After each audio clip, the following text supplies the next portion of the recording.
പിതാവിന്റെയും പുത്രന്റെയും പരിശുദ്ധാത്മാവിന്റെയും നാമത്തിൽ ആമേൻ. അമ്മേ പരിശുദ്ധമേ, അമ്മേ പരിശുദ്ധമേ, ദൈവമാതാവേ, കൃപാസനത്തിലൂടെ ഞങ്ങൾക്കും ഞങ്ങളുടെ ദേശത്തിനും അമ്മ മധ്യസ്ഥം തേടി തന്ന എല്ലാ അനുഗ്രഹങ്ങൾക്കും കൃപകൾക്കും ഞങ്ങളിപ്പോൾ ഹൃദയം നിറഞ്ഞ നന്ദി പറയുന്നു. അമ്മേ പരിശുദ്ധമേ, ദൈവമാതാവേ, 2004 ഡിസംബർ 7-ാം തീയതി ഉച്ചകഴിഞ്ഞ് 2:30 കൃപാസനത്തിൽ സംഭവിച്ച അമ്മയുടെ പ്രത്യക്ഷപ്പെടലിനെ കുറിച്ച് തിരുസഭയ്ക്ക് സമർപ്പിച്ചിരിക്കുന്ന പഠനരേഖകളുടെ മേൽ സഭാത്മകമായ പഠനം ആരംഭിക്കുവാൻ ഞങ്ങൾ പ്രാർത്ഥിക്കുന്നു.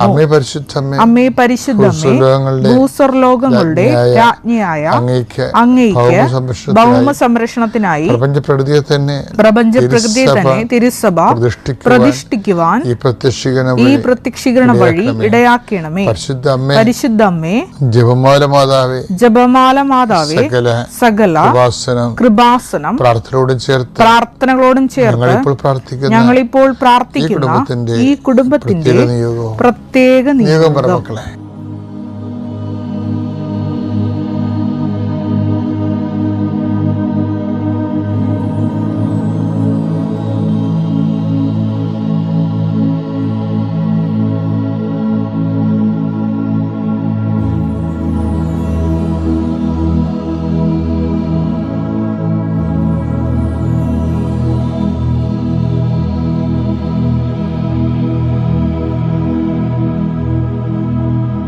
അമ്മയുടെ പ്രത്യക്ഷീകരണത്തിന്റെ ഈ അനുഗ്രഹവേളയിൽ ഞങ്ങൾക്ക് സാധിച്ചു തരുവാൻ കനിയണമേ. നമ്മുടെ രാവിലെയുള്ള പ്രാർത്ഥനയ്ക്ക്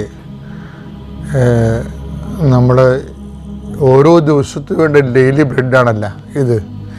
ഇപ്പം നിങ്ങൾ ഇപ്പോൾ ഓരോരോ സ്ഥലങ്ങളിലേക്ക് പോകത്തില്ലേ, അപ്പം അവിടെയുള്ള അപ്പോൾ ഓരോരോ വിഷയങ്ങളിൽ ഏർപ്പെട്ടില്ലേ. ഇപ്പോൾ ഉദാഹരണത്തിന് ഭവന നിർമ്മാണ തടസ്സമാണ്. അപ്പം നിങ്ങൾ അതിൻ്റെ സ്കെച്ചും പ്ലാനും രാവിലെ പ്രാർത്ഥനയ്ക്ക് കൊണ്ടുവരണം. അച്ഛൻ കുറിച്ചെടുക്കുമ്പോൾ തന്നെ ആദ്യം ഡോക്യുമെൻ്റ് പ്രാർത്ഥനയാണ്ട സമയമായിരിക്കും. നിങ്ങളുടെ സ്കെച്ച് പ്ലാനുകളും നിങ്ങളുടെ എല്ലാ രേഖകളും കർത്താവിന്റെ തിരുസന്നിധിയിൽ സമർപ്പിക്കുന്നു എന്ന് പറയും. അതുപോലെ നിങ്ങളുടെ യാത്ര, വിദേശ യാത്രയ്ക്കൊക്കെ പോകണവരില്ലേ, അവിടെ ടിക്കറ്റുകൾ എടുക്കണം. ടിക്കറ്റുകൾ, പാസ്പോർട്ട്, രാവിലെയുള്ള ഡെയിലി ബ്രെഡ് പ്രാർത്ഥനയുടെ സമയത്ത്. അതുപോലെ തന്നെ പരീക്ഷയ്ക്ക് പോകുന്നവർ അതിൻ്റെ ഹോൾ ടിക്കറ്റ് എടുക്കണം.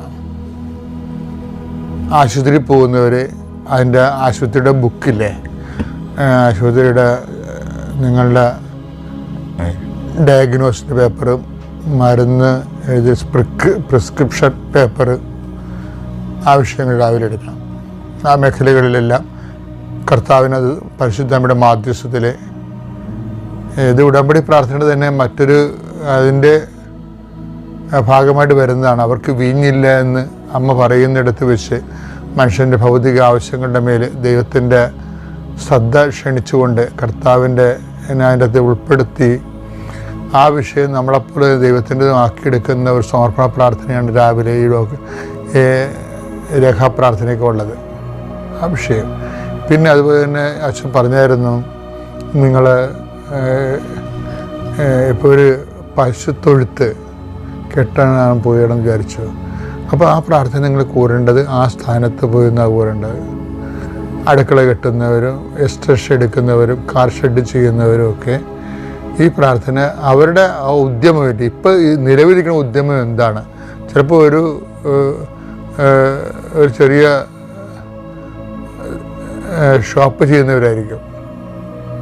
അപ്പം അങ്ങനെയുള്ളവർ ചില പലചരക്കട ചെയ്യുന്നവരായിരിക്കും. ചിലപ്പോൾ അതിന് കച്ചവടം ഇല്ലാതിരിക്കുന്ന അവസ്ഥയായിരിക്കും. അപ്പോൾ നിങ്ങൾ ആ പ്രാർത്ഥന കച്ചവട സ്ഥലം അടുത്താണെങ്കിൽ, കച്ചവട പീടിയൊക്കെ അടുത്താണെങ്കിൽ ആ ഷോപ്പിൽ പോയി നിന്ന് ആണ് ഈ പ്രാർത്ഥന കൂടേണ്ടത്. അപ്പോൾ എന്താണ് നിങ്ങൾ അനുഭവിക്കുന്ന പ്രയാസം, അത് ആ വിഷയവുമായിട്ട് ബന്ധപ്പെടുത്തി വേണം ഈ പ്രാർത്ഥന. അങ്ങനെ ഗുരുതരമായ വിഷയങ്ങളിരിക്കുന്നവർ, ഇപ്പോൾ കോടതിയിലെ കേസ് നടക്കണില്ലേ, അപ്പോൾ കേസ് നടക്കുന്നുണ്ടെങ്കിൽ കേസിൻ്റെ സമൻസ് ഉണ്ടെങ്കിൽ അത്, അതുപോലെ തന്നെ വക്കീലിന് കൊടുത്തിരിക്കുന്ന വക്കാലത്ത്, ആ കേസിൻ്റെ അതിൻ്റെ കോപ്പി, എന്താണ് കോടതിയുടെ കോപ്പി കയ്യിലുള്ളത് അത് കയ്യിലുണ്ടാകണം. സ്ഥലം അളക്കുക, സ്ഥലം കൊടുക്കുക എന്നുള്ളത് ഒന്നെങ്കിലും പ്രമാണം ഉണ്ടായാൽ മതി കയ്യിൽ. അതിൻ്റെ എഗ്രിമെൻ്റ് പേപ്പർ, പിന്നെ ഇൻ്റർവ്യൂവിനൊക്കെ പോവുകയാണെങ്കിൽ അതിൻ്റെ സർട്ടിഫിക്കറ്റ് കയ്യിലുണ്ടാകണം, ഫയലുണ്ടാകണം. അപ്പം ഇങ്ങനെ എല്ലാ ദിവസവും ഈ പ്രാർത്ഥന ഇതിൻ്റെ കൂടെ വരും. ഈ നമ്മുടെ രാവിലെയുള്ള ഡെയിലി ബ്രെഡ് പ്രാർത്ഥനയുടെ കൂടെ ഈ വിഷയങ്ങൾ രേഖകൾ സമർപ്പണ പ്രാർത്ഥന ഉണ്ടാകും. അത് നിങ്ങൾക്ക് മുട്ടനിക്കാൻ പറ്റുന്നൊരു മുട്ടയെന്ന് തന്നെ അത് പ്രാർത്ഥിക്കണം. ആദ്യത്തെ ഭാഗം അച്ഛൻ കുരിശെടുക്കുമ്പോൾ തന്നെ ഉള്ളത്, ആദ്യമേ തുടങ്ങുന്നത് ഇതുപോലെയുള്ള രേഖകളെ സമർപ്പിക്കുന്ന പ്രാർത്ഥനയാണ്. അതിനുശേഷമാണ് പിന്നീട് രോഗികളെയൊക്കെ സംബന്ധിച്ച് ജീവിത വിഷയങ്ങളെ സംബന്ധിച്ച് പോകുന്നത്. ഒന്ന് ശ്രദ്ധിച്ചാൽ മതി, അതായത് അപ്ഡേഷൻസാണ് വന്നിരിക്കുന്നതാണ്. നമുക്ക് പ്രാർത്ഥിക്കാം. രേഖകളുള്ളവരൊക്കെ രേഖകൾ കയ്യിലെടുക്കുക. കർത്താവിൻ്റെ ഉന്നതമായ നാമത്തിന് സ്തോത്രം ചെയ്യുന്നു. കർത്താവിൻ്റെ വിശുദ്ധ പൗരോഹിത്യത്തെ മഹത്വപ്പെടുത്തണമേ. കർത്താവ് സഭയിലുള്ള സാന്നിധ്യം ദൃഢമാക്കണം. 39 വർഷം ഞാൻ അർപ്പിച്ച കൃപാന്റെ യോഗ്യതയാൽ കൃപാസ്ഥാനത്താലെ ജീവനോടെ പ്രത്യക്ഷപ്പെട്ട പരിശുദ്ധ അമ്മയുടെ മാധ്യസ്ഥത്തിലെ ഇന്നത്തെ യാത്രകളെ ആശീർവദിക്കുന്നു. കർത്താവ് രോഗികളെ ആശീർവദിക്കുന്നു. ഉച്ച മുതൽ ഉള്ളംകാല് വരെ ഓരോ രോഗങ്ങളെ പീഡ അനുഭവിക്കുന്നവരും ഉറക്കമില്ലാത്തവരെയും കർത്താവ് ഇന്നലെ ഉറങ്ങിയിട്ടില്ലാത്ത മക്കളെ ആശീർവദിക്കുന്ന കർത്താവേ, കുടലിലെ കുരുക്കൾ, അൾസർ രോഗങ്ങൾ കർത്താവിൻ്റെ വിശുദ്ധമായ രക്തത്തെ കഴുകപ്പെട്ട് പ്രാർത്ഥിക്കുന്നു. ഹൃദയത്തിൻ്റെ ബ്ലോക്കുകൾ ഓപ്പറേഷൻ നിശ്ചയിച്ചിരിക്കുന്നവരെ സ്കാനിങ് റിപ്പോർട്ടിന് വേണ്ടി സ്കാൻ ചെയ്യാൻ പറഞ്ഞിരിക്കുന്നവർ, എക്സ്റേ എടുക്കാൻ പറഞ്ഞിരിക്കുന്നവർ, അവരെല്ലാം സങ്കടപ്പെടുന്നവരെല്ലാ മക്കളെയും അങ്ങേക്ക് ഞാൻ ഏൽപ്പിച്ച് പ്രാർത്ഥിക്കുന്ന കർത്താവേ. വിവാഹം ഒത്തുവരാത്തവർ കർത്താവെ, ഇതുവരെക്കും അഡ്മിഷൻ കിട്ടാത്തവരെ, ഇതുവരെക്കും അഡ്മിഷന് ആവശ്യമായ പണം കിട്ടാത്തവരെ, ഓരോരോ വിഷയങ്ങളിൽ വല്ലാത്ത വേദന അനുഭവിക്കുന്നവരെ കർത്താവിൻ്റെ തിരുസന്നിധിയിൽ പ്രാർത്ഥിക്കുന്നു. കൂടെ ആ അപേക്ഷ സംഭവിക്കുകയും വർഷങ്ങളായിട്ട് മക്കളില്ലാതിരിക്കുകയും ചെയ്യുന്നവരെ, ഞങ്ങൾക്ക് ഈ ജന്മത്തിൽ മക്കളുണ്ടാകുമോ ഇല്ലയോ എന്ന് ഓർത്തിട്ട് വേദനപ്പെടുകയും ഇനി എന്തിനാണ് ജീവിച്ചിട്ടുള്ളത് വിചാരിച്ചത്, ഈ മക്കളില്ല എന്നുള്ള വിചാരത്തിൽ ജീവിതം മൊത്തം പോയെന്ന് പറഞ്ഞാൽ മൗഢ്യമായിരിക്കുന്ന വിഡ്ഢികര സഹോദരിയിരിക്കുന്നവരെ കർത്താവെ, അവരെ ഞങ്ങൾ സ്പർശിക്കണം പ്രാർത്ഥിക്കുന്നു. അവർക്ക് കർത്താവെ, അവർക്ക് നിലനിൽപ്പിൻ്റെ വരം നൽകണമെന്ന് പ്രാർത്ഥിക്കുന്നു. അവരുടെ ജീവിതത്തിൽ അങ്ങ് സ്പർശിക്കുന്നവരെ, അടയാളങ്ങൾ അവരെ കാണുന്നവരെ കർത്താവിൻ്റെ കരുണ നിങ്ങൾ ആവശ്യപ്പെട്ട് പ്രാർത്ഥിക്കുന്നു. ജീവിത വൃത്തിക്ക് വേണ്ടി വിഷമിക്കുന്നവരെ കർത്താവെ, അവിടെ സാമ്പത്തിക കടങ്ങൾ പരിഹരിക്കുന്നതിന് വേണ്ടി കണ്ണീരോടെ അലയുന്നവരെ, ഓരോരോ വാതിലും മുട്ടുന്നവരെ, എന്നിട്ടും തുറക്കാതെ അവന് കണ്ണീരോടെ പിന്തിരിയുന്നവരുടെ മേൽ കർത്താവിൻ്റെ കാരുണ്യം ചൊരിയട്ടെ. പരിശുദ്ധ അമ്മ അവിടെ കരഗ്രഹിക്കട്ടെ. അവിടെ നീ നടക്കേണ്ട വഴി നിന്റെ മുഖത്ത് നോക്കിയാൽ ഉപദേശിക്കുന്ന നല്ല ദൈവത്തിൻ്റെ കരുണ നിന്നെ ആവശ്യിക്കുകയും നീ എന്തിനു വേണ്ടിയാണോ, ആരെക്കുറിച്ചാണോ, എന്തിനെക്കുറിച്ചാണോ നീ ആകുലപ്പെടുന്നത്, ആ വിഷയം, അത് കേസായാലും മക്കളായാലും പരീക്ഷയായാലും പ്രാർത്ഥനയായാലും വിവാഹമായാലും ഭവനമായാലും ഭവനമില്ലാത്ത അവസ്ഥയായാലും എന്തെല്ലാം കാര്യങ്ങളെക്കുറിച്ചുകൊണ്ട് നീ വേദനിക്കുന്നുവോ ആ മേഖലകളിലെല്ലാം ഈ ദിവസം ദൈവത്തിൻ്റെ കരുണ ചൊരിയട്ടെ. എൻ്റെ കൃപ ഞാൻ അർപ്പിക്കുന്ന കൃപാന്റെ ശക്തിയാൽ നീ ഈശോയുടെ സാന്ത്വനം അനുഭവിക്കട്ടെ. നിത്യം പിതാവും പുത്രനും പരിശുദ്ധാനുമായ സർവ്വേശ്വരനെ നയിക്കുവാമേ. വിശ്വാസ പ്രമാണം. സർവശക്തനായ പിതാവും ആകാശത്തിൻ്റെയും ഭൂമിയുടെയും സൃഷ്ടാവുമായ ദൈവത്തിൽ ഞാൻ വിശ്വസിക്കുന്നു. അവിടുത്തെ ഏകപുത്രനും ഞങ്ങളുടെ കർത്താവുമായ ഈശോമിശിഹായിലും ഞാൻ വിശ്വസിക്കുന്നു. ഈ പുത്രൻ പരിശുദ്ധാത്മാവിനാൽ ഗർഭസ്ഥനായി കന്യകാമറിയത്തിൽ നിന്ന് പിറന്ന് പൊന്തിയോസ് പീലാത്തോസിന്റെ കാലത്ത് പീഡകൾ സഹിച്ച് കുരിശിൽ തറയ്ക്കപ്പെട്ട് മരിച്ച് അടക്കപ്പെട്ട് പാതാളങ്ങളിൽ ഇറങ്ങി മരിച്ചവരുടെ ഇടയിൽ നിന്ന് 3-ാം നാൾ ഉയർത്ത് സ്വർഗത്തിലേക്ക് എഴുന്നള്ളി സർവശക്തിയുള്ള പിതാവായ ദൈവത്തിന്റെ വലതുഭാഗത്തിരിക്കുന്നു. അവിടെ നിന്ന് ജീവിക്കുന്നവരെയും മരിച്ചവരെയും വിധിക്കുവാൻ വരുമെന്നും ഞാൻ വിശ്വസിക്കുന്നു. പരിശുദ്ധാത്മാവിലും ഞാൻ വിശ്വസിക്കുന്നു. വിശുദ്ധ കത്തോലിക്കാ സഭയിലും പുണ്യവാന്മാരുടെ ഐക്യത്തിലും പാപങ്ങളുടെ മോചനത്തിലും ശരീരത്തിന്റെ ഉയർപ്പിലും നിത്യമായ ജീവിതത്തിലും ഞാൻ വിശ്വസിക്കുന്നു. ആമേൻ. സ്വർഗ്ഗസ്ഥനായ ഞങ്ങളുടെ പിതാവേ, അങ്ങയുടെ നാമം പൂജിതമാകണമേ. അങ്ങയുടെ രാജ്യം വരണമേ. അങ്ങയുടെ തിരുമനസ് സ്വർഗത്തിലെ പോലെ ഭൂമിയിലും ആകണമേ. അന്നു വേണ്ടുന്ന ആഹാരം ഇന്ന് ഞങ്ങൾക്ക് തരണമേ. ഞങ്ങളോട് തെറ്റ് ചെയ്യുന്നവരോട് ഞങ്ങൾ ക്ഷമിക്കുന്നത് പോലെ ഞങ്ങളുടെ തെറ്റുകൾ ഞങ്ങളോടും ക്ഷമിക്കണമേ. ഞങ്ങളെ പ്രലോഭനത്തിൽ ഉൾപ്പെടുത്തരുതേ, തിന്മയിൽ ഞങ്ങൾ രക്ഷിക്കണമേ. ആമേൻ. നന്മ നിറഞ്ഞ മറിയമേ, സ്വസ്തി. കർത്താവ് അങ്ങയുടെ കൂടെ സ്ത്രീകളിൽ അങ്ങ് അനുഗ്രഹിക്കപ്പെട്ടവളാകുന്നു. അങ്ങയുടെ ഉദരത്തിൻ ഫലമായി ഈശോ അനുഗ്രഹിക്കപ്പെട്ടവനാകുന്നു. പരിശുദ്ധ മറിയമേ, തമ്പുരാന്റെ അമ്മേ, പാപികളായ ഞങ്ങൾക്ക് വേണ്ടി ഇപ്പോഴും ഞങ്ങളുടെ മരണസമയത്തും തമ്പുരാനോട് അപേക്ഷിക്കണമേ. ആമേൻ. നമ്മൾ ഇന്നലെ കണ്ടതിൻ്റെ തീഷ്ണതയുടെ ബാക്കി ഇന്നലേക്ക് ഇപ്പം എപ്പോഴും ലിങ്കിങ് ഉണ്ടാകും കേട്ടോ. ഇപ്പം ഇന്നലെ എന്താ കണ്ടതെന്ന് വെച്ച് കഴിഞ്ഞാൽ മത്തായി ശ്ലീഹായുടെ സുവിശേഷം 13-ാം അധ്യായം 27-ാം വാക്യം. യജമാനനെ നീ വയലിൽ നല്ല വിത്തല്ലേ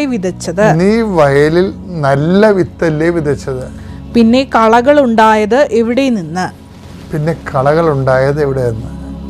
ഞങ്ങളത് പഠിച്ച് കളയട്ടെ നോക്കുമ്പോൾ പറയും, നിങ്ങൾ കളയണ്ട, നിൽക്കട്ടെ, യുഗാന്ത്യമാകുമ്പോൾ ഞാനത് എൻ്റെ രീതി ചെയ്തോളാമെന്ന് പറയും. ഓക്കെ. അപ്പം ഇതെന്ന് വെച്ച് കഴിഞ്ഞാൽ അതിൻ്റെ ഉള്ളിൽ വിശ്വാസത്തിൻ്റെ കൂടെ അവിശ്വാസത്തിൻ്റെ കളകളുണ്ടാവും. നമ്മുടെ ഉള്ളിലും ഉണ്ടാകും, പുറത്ത് സമൂഹത്തിലും ഉണ്ടാകും. എന്നിട്ട് വിശ്വാസത്തിൻ്റെ പക്ഷം ചേർന്ന് നിൽക്കുന്നതിന് പരീക്ഷണങ്ങളുണ്ടാകും. ചിലർ പരീക്ഷണത്തിൽ അങ്ങ് അകപ്പെട്ടു പോകും. ചിലക്ക് പരീക്ഷണങ്ങളെ വിജയിക്കാൻ വേണ്ടി അവൻ വിശ്വാസത്തിൽ ഉറച്ചു നിൽക്കണ കാരണം അവന് സത്യസന്ധതയ്ക്ക് ദൈവം അവൻ്റെ കഴിവിൽ കൂടിയ പരീക്ഷണം കൊടുക്കത്തില്ല. അത് ദൈവം ചെയ്യുന്ന ഒരു ആനുകൂല്യമാണ്. 1 കൊരിന്ത്യർ 10:13 നിങ്ങളുടെ ശക്തിക്ക് അതീതമായ പ്രലോഭനങ്ങൾ ഉണ്ടാകാൻ അവിടുന്ന് അനുവദിക്കുകയില്ല. പ്രലോഭനങ്ങൾ ഉണ്ടാകുമ്പോൾ അവയെ അതിജീവിക്കാൻ വേണ്ട ശക്തി അവിടുന്ന് നിങ്ങൾക്ക് നൽകും. ആർക്കാണ് നൽകണത്? വിശ്വാസികൾക്കാണ് നൽകണത്. വിശ്വാസികൾക്ക് ദൈവം അവരുടെ ശക്തിക്ക് അതീതമായ പ്രലോഭനം കൊടുക്കത്തില്ല. ഉണ്ടായാൽ തന്നെ അതിനെ അതിജീവിക്കാനുള്ള ശക്തി കൊടുക്കുകയും ചെയ്യും. ഇങ്ങനെയാണ് ഈ പതിരും കതിരും തമ്മിൽ വേർതിരിക്കണത്. ഇപ്പം ചില ആൾക്കാർ കളകളെന്ന് പറയുന്ന ആ മത്തായി 13:27 കക്ഷികൾക്ക് അവർ പ്രലോഭനങ്ങളെ താങ്ങാതെ അവർ വീണുപോകും. വെളിപാട് 3:8 നിന്റെ ശക്തി പരിമിതമാണ്, എങ്കിലും നീ എൻ്റെ വചനം കേട്ടു. ഈ നിന്റെ ശക്തി പരിമിതമാകുന്നു എന്ന് പറഞ്ഞതിൻ്റെ സ്ഥലത്ത് വെച്ചാണ് ഈ 1 കൊരിന്ത്യർ 10:13 ചേർത്ത് വെക്കേണ്ടത്. എന്താണ് നിന്റെ ശക്തി പരിമിതമാണ്? എന്തിനാണ് ശക്തി പരിമിതമായിരിക്കേണ്ടത്? പ്രലോഭനങ്ങളെ ചേർക്കുന്നതിന് വേണ്ടി. അപ്പം ദൈവം ഒരു ആനുകൂല്യം കൊടുക്കും. എന്താണ് അവർ കൊടുക്കണത്? പ്രലോഭനങ്ങൾ ഉണ്ടാകുമ്പോൾ അവയെ അതിജീവിക്കാൻ വേണ്ട ശക്തി അവിടുന്ന് നിങ്ങൾക്ക് നൽകും. ഇവിടെ വെച്ച് ഇതിനെ അതിജീവിക്കാനുള്ള ശക്തി പരിമിതമായത് കൊണ്ടാണ് ഈ ശക്തി നൽകണത്. അപ്പം ഈ ശക്തിയാണ് ദൈവത്തെ തള്ളിപ്പറയുന്ന ആൾക്കാർക്ക് അവരുടെ ആളുടെ കുഴപ്പങ്ങൾ കൊണ്ട് അനുഭവവേദ്യമാകാതെ വരണത്. ഇവിടെ വെച്ചാണ് പതിരും കതിരും ഒക്കെ തിരിയണത് ഇങ്ങനെയാണ്. അപ്പം അതുകൊണ്ട് നീ ഉറച്ചു നിൽക്കണമെന്ന് പറയും. ഈ ഉറച്ചു നിൽക്കുന്നത് എന്തുകൊണ്ടായിരിക്കും? തീഷ്ണത കൊണ്ടായിരിക്കും, അല്ലേ? തീഷ്ണത കൊണ്ടും അതീവ തീഷ്ണത കൊണ്ടുമാണ് ഉറച്ചു നിൽക്കുന്നവർ. അപ്പം അതുകൊണ്ട് ഏലിയായാണ് തീഷ്ണതയുടെ വലിയ ആള്. ആരെല്ലാം വീണു പോയാലും വീഴ്ത്തിയാലും വീഴാതെ നിൽക്കുന്ന ഒരാളാണ് ഏലിയാവിനോട് ദൈവം ചോദിക്കുന്ന ചോദ്യം എന്താണ്? നീ ഇവിടെ എന്ത് ചെയ്യുന്നു? എന്ത് ചെയ്യണമെന്നുള്ളത് ദൈവത്തിന് അറിയാം. എങ്കിലും ഏലിയാവിൻ്റെ വായിന്നത് കേൾക്കുന്നതിന് വേണ്ടിയാണ് പിന്നെയും ചോദിക്കുന്നത്. അങ്ങനെ 2 പ്രാവശ്യം ചോദിക്കുന്നുണ്ട്. 1 രാജാക്കന്മാരിലെ 19:9 19:13 ദൈവം ഒരേ ചോദ്യം ചോദിക്കുന്നുണ്ട്. 1 രാജാക്കന്മാർ 19:9 അവൻ അവിടെ ഒരു ഗുഹയിൽ വസിച്ചു. ഏലിയ അവിടെ ഒരു ഗുഹയിൽ വസിച്ചു. അവിടെ വെച്ച് കർത്താവിന്റെ സ്വരം അവൻ ശ്രവിച്ചു. ഏലിയ, നീ ഇവിടെ എന്ത് ചെയ്യുന്നു? അപ്പോൾ ഏലിയ പറയും, എന്താണ് സംഭവിച്ചതെന്ന് പറയും. ചുറ്റുമുള്ളവര് ഇസ്രായേൽ ജനം ഉടമ്പടി ഇതിൽ അവിശ്വസ്തത കാണിച്ചു, നമ്മുടെ പ്രവാചകന്മാരെ ജെസബേൽ വധിച്ചു, ഞാൻ മാത്രം അവശേഷിച്ചു. ഈ ഞാൻ മാത്രം അവശേഷിച്ചു എന്ന് 2 പ്രാവശ്യം ഏലിയ പറയുന്നുണ്ട്. 1 രാജാക്കന്മാര് 19-11 വായിച്ചേ. അവൻ പ്രതിവചിച്ചു, സൈന്യങ്ങളുടെ ദൈവമായ കർത്താവിനെ പ്രതി ഞാൻ അതീവ തീക്ഷ്ണതയാൽ ജ്വലിക്കുകയാണ്. ഇസ്രായേൽ ജനം അവിടുത്തെ ഉടമ്പടി ലംഘിച്ചു. അതാണ് നമ്മുടെ നല്ല കാര്യങ്ങൾക്കെല്ലാം കൂടെ നിന്ന ചില ആൾക്കാരും നമുക്കൊരു മോശം ടൈം വരുമ്പോൾ അവരങ്ങനെ എന്താ ഞാൻ അങ്ങോട്ട് നീങ്ങട്ടെ എന്ന് ചോദിക്കത്തില്ലേ, അതുപോലെ ഓരോരുത്തരും പോകുന്നുണ്ട്. അതാണ് ഇത്രയും തീഷ്ണമായിട്ട് ഏലിയ പറയണത്. നീ ഇവിടെ എന്ത് ചെയ്യണമെന്ന് ചോദിക്കുമ്പോൾ പറയും, ഞാൻ എൻ്റെ ദൈവമായ കർത്താവിനെ കുറിച്ചുള്ള തീഷ്ണതയായി ജ്വലിക്കുകയാണ്. ഇസ്രായേൽ ജനം അങ്ങനെ ഉടമ്പടി ബ്രേക്ക് ചെയ്തു, വിശ്വസ്ത കാണും. പിന്നെ എന്താ പറയണത്? അവർ അങ്ങയുടെ ബലിപീഠങ്ങൾ തകർത്തു. അങ്ങയുടെ അവര് കുർബാന മുടക്കത്തില്ലേ? അതാണ് ഈ സംഭവം. നമുക്ക് എന്തെങ്കിലും നക്കാപ്പിച്ച് നമ്മൾ ചോദിച്ച കാര്യം ദൈവം തന്നില്ല എന്നുണ്ടെങ്കിൽ അപ്പൊ നമ്മളൊന്ന് കുർബാന മുടക്കത്തില്ലേ? അപ്പൊ ഒരുത്തൻ കുർബാന മുടക്കണ കാണുമ്പോ കൂടെ നിൽക്കണവനും മുടക്കും. ഒരുത്തൻ കുർബാന മുടക്കണ കാണുമ്പോ കൂടെ നിൽക്കണവനും മുടക്കും. അവർ തങ്ങളുടെ ബലിപീഠങ്ങൾ തകർത്തു. അങ്ങയുടെ പ്രവാചകന്മാരെ വാളിനിരയാക്കുകയും ചെയ്തു. നമ്മുടെ അച്ഛന്മാരെയൊക്കെ വീട്ടിലിരുന്നുകൊണ്ട് എപ്പോഴും പള്ളി കമ്മിറ്റിയിലും മറ്റു സംഘടനകൾ പ്രവർത്തിക്കുന്നവര് അവരുടെ കുഞ്ഞുമക്കളെ കേൾക്കുകയും പള്ളിയിലെ അച്ഛന്മാരെ കുറിച്ചൊക്കെ തോന്നിവാസങ്ങൾ പറയുകയില്ലേ. അവർ തങ്ങളുടെ പ്രവാചകന്മാരെ, ചില അച്ഛന്മാരായാലും ശരി ആരായാലും ശരി, അവർക്ക് മാനുഷികമായിട്ട് ബലഹീനതയൊക്കെ ഉണ്ടാകാം. പക്ഷെ അതേസമയം തന്നെ സ്ഥിരമായിട്ട് അച്ഛന്മാരെ വിമർശിക്കുന്നവരുടെ കുടുംബങ്ങളിൽ നിന്ന് കൊടിയ നിരീശ്വരന്മാരുണ്ടാകും. നിങ്ങളുടെ മക്കളുടെ ഹൃദയത്തിൽ നിന്ന് പ്രഭു അങ്ങനെ നല്ല വിത്തല് വിതച്ചത് കടകൾ എങ്ങനെ ഉണ്ടായി? ഇപ്പം ദൈവം വിതക്കുമ്പോൾ വീട്ടിലുള്ളവർ തന്നെ അത് എടുത്ത് മാറ്റും. ഇപ്പം കരിസത്തിൻ്റെ ദിവസങ്ങളിൽ കല്യാണത്തിന് മക്കളെയും പിടിച്ചുകൊണ്ട് പോകുന്ന അമ്മമാരില്ലേ, അപ്പോൾ അമ്മമാരുടെ മുമ്പിൽ പിള്ളേർക്ക് മനസ്സാകും കാറ്റഗറിസത്തിൽ വലിയ കാര്യമൊന്നുമില്ല, അമ്മയല്ലേ ദൈവം അവരുടെ. അപ്പോൾ അതുകൊണ്ട് അമ്മമാർ തന്നെ ഇപ്പം നിങ്ങളെ മക്കൾ കഞ്ചാവാണ്, മക്കളെ പോലീസ് പിടിച്ചു, അവനൊന്നും ചെയ്തില്ല വെച്ചാൽ എന്നൊക്കെ നിലയം പിടിച്ച് വരികയല്ലേ.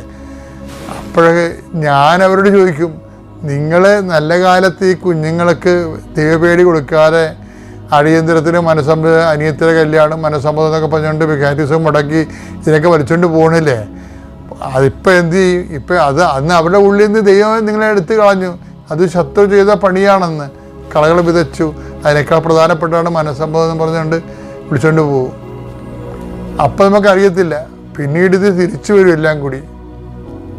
അപ്പം നമ്മൾ താങ്ങത്തില്ല, ജയിലിൽ പോയി കാണേണ്ടി വരും.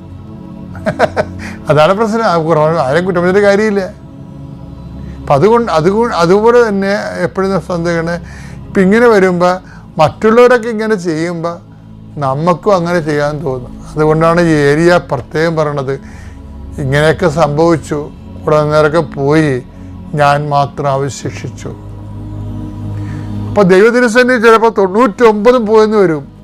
അപ്പോഴും നീ മാത്രം അവശേഷിക്കാൻ വേണ്ടി നിനക്കും എനിക്കും വേണ്ടി എഴുതിയ സുവിശേഷമാണിത്.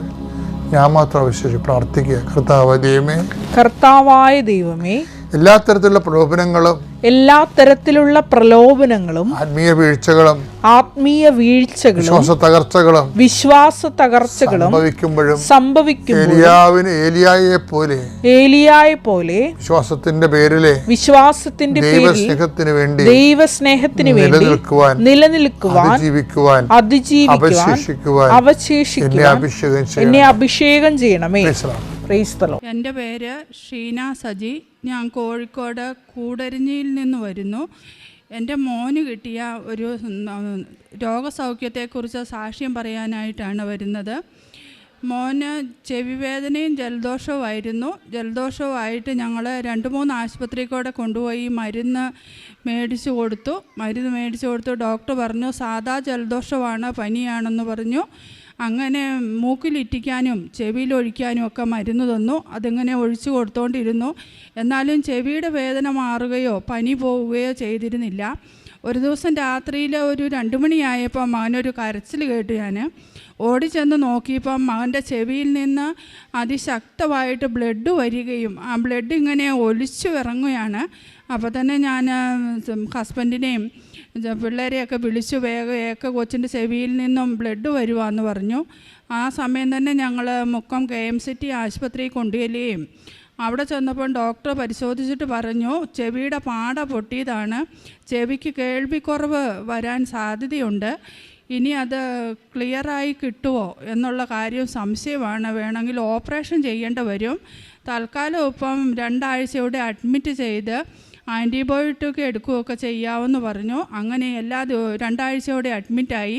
ആൻറ്റിബയോട്ടിക് എടുക്കുകയും എല്ലാ ദിവസവും രാവിലെ ചെവി ക്ലീനാക്കി ബ്ലഡ് നീക്കം ചെയ്യും, എന്നിട്ട് പഞ്ഞി വെക്കും. അങ്ങനെയായിരുന്നു. അങ്ങനെ 2 ആഴ്ച കഴിഞ്ഞപ്പോൾ ഞങ്ങൾ വീട്ടിലേക്ക് കൊണ്ടുപോയി. വീട്ടിൽ കൊണ്ടുചെന്നാലും ഒന്നരാടം ദിവസം ആശുപത്രിയിൽ കൊണ്ടുപോയിട്ട് ക്ലീൻ ആക്കണമായിരുന്നു. സ്കൂളിൽ പോകുകയൊക്കെ ചെയ്യുമ്പോഴും പഞ്ഞിക്കകത്ത് ചെവിയുടെ ഉള്ളിൽ പഞ്ഞി വെച്ചോണ്ടാണ് പോയിക്കൊണ്ടിരുന്നത്. അപ്പോൾ എല്ലാവരും ഇങ്ങനെ ചോദിക്കും ഇവൻ്റെ ചെവിക്ക് എന്നാ പറ്റിയ, എന്തിനാ ഇങ്ങനെ പഞ്ഞി വെച്ചോണ്ട് പോകുന്നതെന്ന്. അപ്പോൾ അങ്ങനെ ചെവി വേദനയായിട്ടാന്ന് പറയുമായിരുന്നു. അങ്ങനെ ഇരിക്കുമ്പോഴാണ് എൻ്റെ അടുത്ത് ഇവിടെ നിന്ന് കിട്ടിയ കാശുരൂപം ഉണ്ടായിരുന്നു. ഞാൻ മോനോട് പറഞ്ഞു, മോനെ നീ കാശുരൂപം ചെവി വെച്ച് പ്രാർത്ഥിക്കുക, അമ്മ മാതാവ് അനുഗ്രഹിക്കുമെന്ന് പറഞ്ഞു. അപ്പോൾ എന്നോട് പറഞ്ഞു എനിക്ക് അന്ധവിശ്വാസമൊന്നുമില്ല, മമ്മിക്ക് വിശ്വാസം ഉണ്ടെങ്കിൽ മമ്മി തന്നെ ചെയ്തോ, ഞാൻ അങ്ങനെ ഇപ്പോൾ ചെയ്യുന്നൊന്നുമില്ല എന്ന് പറഞ്ഞു. അങ്ങനെ അവനത് വെച്ചില്ല. അപ്പോൾ ഇവൻ ഉറങ്ങുന്ന സമയം ഞാൻ നോക്കി. അപ്പോൾ ഒരു രാത്രി 12 മണിയൊക്കെ ആയി കഴിഞ്ഞപ്പം ഇവൻ ഉറങ്ങിക്കഴിഞ്ഞപ്പോൾ ഞാൻ ആ കാശുരൂപം കൊണ്ടുപോയി ഇവൻ്റെ ചെവി വെച്ച് 7 വിശ്വാസ പ്രമാണവും 7 പ്രത്യക്ഷീകരണ പ്രാർത്ഥനയും ചൊല്ലി. 5ാമത്തെ പ്രത്യക്ഷീകരണ പ്രാർത്ഥനയായപ്പോഴേക്കും എൻ്റെ കൈ മുഴുവനും കരണ്ടിൽ നിന്ന് ഷോക്കടിക്കുന്ന പോലെ അതിശക്തമായിട്ട് അങ്ങോട്ട് തരിപ്പ് കയറി, ശരീരം ആകെ അങ്ങോട്ട് തരിച്ചു. ഞാൻ അപ്പം ഉറക്കെ പ്രത്യക്ഷീകരണ പ്രാർത്ഥന വാക്കിയും കൂടെ ചൊല്ലി. എന്നിട്ട് ഞാൻ ആരോടും പറഞ്ഞില്ല, ഞാൻ പോയി കിടന്നു കഴിഞ്ഞിട്ട് പിറ്റേ ദിവസം നേരം വെളുത്തപ്പോൾ ഞാൻ ചോദിച്ചു, മോനെ ചെവിക്ക് എങ്ങനെയുണ്ട്, ഇപ്പം നിനക്ക് വേദനയുണ്ടോ എന്ന് ചോദിച്ചു. മമ്മി അത് എന്നതിനാ അങ്ങനെ ചോദിക്കുന്നത്, മമ്മി എൻ്റെ ചെവിയിൽ എന്തെങ്കിലും ചെയ്തോ എന്ന് ചോദിച്ചു. ഞാനൊന്നും ചെയ്തില്ല, നീ മരുന്നൊക്കെ ഒഴിച്ചിട്ടല്ലേ കിടന്നത്, അത് കാരണം കുറഞ്ഞോന്ന് ചോദിച്ചതാന്ന് പറഞ്ഞു. ആ മമ്മി ഇപ്പോൾ കുറവുണ്ട്, കുഴപ്പമൊന്നും ഇല്ലെന്ന് പറഞ്ഞു. അങ്ങനെ ഒരാഴ്ച കഴിഞ്ഞപ്പോൾ ഞാൻ വീട്ടിൽ പറഞ്ഞു, ഇപ്പോൾ ചെവിക്ക് കുഴപ്പമൊന്നും ഇല്ലല്ലോ, ഞാൻ കാശുരൂപം ചെവി വെച്ച് പ്രാർത്ഥിച്ചായിരുന്നു, അപ്പോൾ എൻ്റെ കയ്യിൽ ഇങ്ങനെ എനിക്ക് അനുഭവം ഉണ്ടായി, മാതാവ് അനുഗ്രഹിച്ചതാ, മാതാവിൻ്റെ അനുഗ്രഹം കൊണ്ട് മാത്രം നിൻ്റെ ചെവിയുടെ വേദന മാറി കിട്ടിയെന്ന് പറഞ്ഞു. ഇപ്പോൾ 10 മാസമായി, ഇതുവരെ ചെവി വേദന ഉണ്ടാവുകയോ ചെവി പഞ്ഞി വെക്കേണ്ട ആവശ്യം വരികയോ ആശുപത്രി പോകുകയോ ഒന്നും ചെയ്തിട്ടില്ല. അമ്മ മാതാവിനും ഈശോയ്ക്കും 1000 നന്ദി. പിന്നെ 2ാമത് എനിക്ക് സാക്ഷ്യം പറയാനുള്ളത് എൻ്റെ ഭർത്താവിൻ്റെയാണ്. ഭർത്താവിന് ഒരു ആക്സിഡൻറ്റ് വന്നായിരുന്നു. ആക്സിഡൻ്റ് എന്ന് പറഞ്ഞു കഴിഞ്ഞാൽ ഒരു കെട്ടിൽ നിന്നും താഴേക്ക് വീണതാണ്, ഒരു സിംസ്തേരിയുടെ കെട്ടിൽ നിന്നായിരുന്നു. പാപ്പന് കോവിഡ് ബാധിച്ച് മരിച്ചായിരുന്നു. കഴിഞ്ഞ 2022 ജനുവരി മാസത്തിൽ. അപ്പോൾ അങ്ങനെ ആ സംസ്കാര ശുശ്രൂഷകൾ നടത്തിക്കൊണ്ടിരിക്കുമ്പോൾ കെട്ടിൽ നിന്ന് താഴേക്ക് വീണു. ആ വീഴ്ചയുടെ ആഘാതത്തിൽ വലത്തെ ചെവി അറ്റുപോയി. ആരാമാരിയുടെ വാരിയലുകളുടെ അകവും പുറവും മൊത്തം പൊട്ടിപ്പോയി. തോളല് പൊട്ടി ശ്വാസകോശത്തിൽ കയറി. വലത്തെ കൈ 5ആയിട്ട് ഒടിഞ്ഞുപോയി, ഇടത്തെ കൈയും ഒടിഞ്ഞുപോയി. അങ്ങനെ കോഴിക്കോട് മിംസ് ആശുപത്രിയിൽ 22 ദിവസം അതീവ പരിചരണയിൽ ICUവിലായിരുന്നു. ഡോക്ടർ ജീവൻ പോലും തിരിച്ചു കിട്ടുമെന്നുള്ള ഒരു അനുഭവത്തിലല്ലായിരുന്നു കിടന്നത്. ഡോക്ടർ പറഞ്ഞു ഇവിടെ നിന്ന് ഡിസ്ചാർജാക്കി വീട്ടിൽ കൊണ്ടുപോയാലും സ്വന്തമായിട്ട് ഒരു കാര്യങ്ങൾ ഇനി ഉടനെ ചെയ്യുവാൻ കഴിയുകയോ പണിക്ക് പോകാൻ പറ്റുമോ ഒന്നും പറ്റിയല്ല, അപ്പോൾ അങ്ങനെ കിടക്കേണ്ട വരുമെന്ന് പറഞ്ഞു. അങ്ങനെ ഇരിക്കുമ്പോഴാണ് ഹസ്ബൻഡിൻ്റെ പെങ്ങള് ഈ കൃപാസനത്തെക്കുറിച്ച് അറിയാൻ ഇടവരികയും അവളിവിടെ വന്ന ഉടമ്പടി എടുത്ത് ആങ്ങളെ എഴുന്നേറ്റ് നടക്കുന്നൊന്ന് കിട്ടിയാൽ മാത്രം സ്വന്തം കാര്യം നോക്കാൻ വേണ്ടിയിട്ടൊന്ന് എഴുന്നേറ്റ് നടക്കാനും കഞ്ഞി വാരി കുടിക്കാനെങ്കിലും ഒന്നുള്ളൊരു കഴിവ് മാതാവേ കൊടുക്കണമെന്ന് പറഞ്ഞ് ഒന്നാമത്തെ നിയോഗമായിട്ട് വെച്ചു. അതിൻ്റെ ഫലമായിട്ട് 3 മാസമായപ്പോഴേക്കും മെല്ലെ സ്വന്തം എഴുന്നേറ്റ് ഇരിക്കാൻ തുടങ്ങി. അത് കഴിഞ്ഞൊരു 4 മാസമായപ്പോഴേക്കും സ്വന്തം എഴുന്നേറ്റ് നടന്നു. 6 മാസമൊക്കെ ആയപ്പോഴേക്കും പണിക്ക് പോകാൻ തുടങ്ങി. ഇപ്പോൾ ഒരു കുഴപ്പമില്ല. അവളിവിടെ വന്നിട്ടുണ്ട് സാക്ഷ്യപ്പെടുത്താൻ വേണ്ടിയിട്ട്. ഒരു കുഴപ്പമില്ല. ഞങ്ങൾ ഉപ്പും തേനും ഒക്കെ ഉപയോഗിച്ച് പ്രത്യക്ഷീകരണ പ്രാർത്ഥനയും ചൊല്ലി പ്രാർത്ഥിച്ചായിരുന്നു. മാതാവിൻ്റെ അനുഗ്രഹത്തിന് 1000 നന്ദി. ഹലോ, എൻ്റെ പേര് രാജു നൂച്ചുമണ്ണിൽ ചാലാപ്പള്ളി എന്ന് പറയുന്ന സ്ഥലത്താണ് താമസിക്കുന്നത്. ഞാൻ മലങ്കര കത്തോലിക്ക സഭയിൽ കൂടുന്ന ഒരാളാണ്.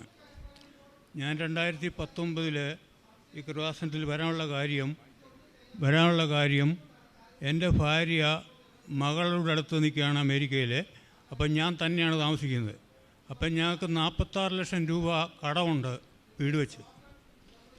അപ്പോൾ ഇവിടെ വരാൻ എനിക്ക് വലിയ താല്പര്യമൊന്നുമില്ല. അപ്പോൾ ഭാര്യ ഇങ്ങനെ നിരന്തരമായി എന്നോട് പറയുകയാണ്, നിങ്ങൾ കൃപാസനത്തിലൊന്ന് പോയി ഒന്ന് പ്രാർത്ഥിച്ചാൽ നമ്മുടെ കടം തീരുമെന്നൊക്കെ എന്നോട് പറയുന്നുണ്ട്. അപ്പോൾ എനിക്കതിൻ്റെ ഇവിടുത്തെ നിയമങ്ങളും ചട്ടങ്ങളും ഒക്കെ സഹിക്കുന്നത് വലിയ പാടായിട്ട് ഞാൻ വരണമെന്ന് ആശിച്ചില്ല. അങ്ങനെ ഇരിക്കുമ്പോൾ എനിക്ക് തോന്നി ഒരു ദിവസം പോയേക്കാം എന്ന് വിചാരിച്ചു കഴിഞ്ഞ് ഞാനിവിടെ വന്നു, ഉടമ്പടി എടുത്തു. 373 നമ്പറും കണ്ടു കിട്ടി 2019. ആ